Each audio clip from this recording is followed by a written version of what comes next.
Install Android 14 on Xiaomi Mi 6 via LineageOS 21.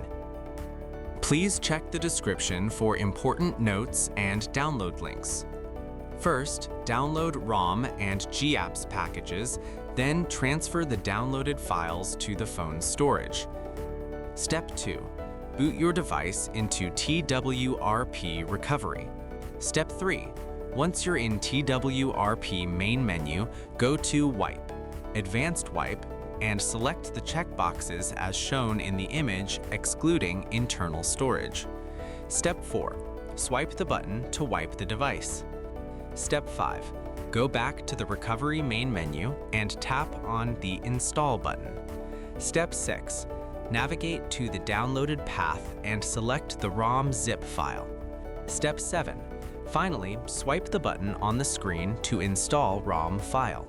Step 8.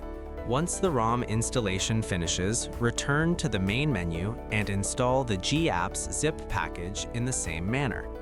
Step 9. After GApps flashing completes, select Wipe Cache/Dalvik from the bottom left side of screen and swipe to wipe. Step 10.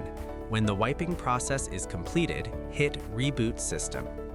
That's it! You have successfully installed the ROM on your device.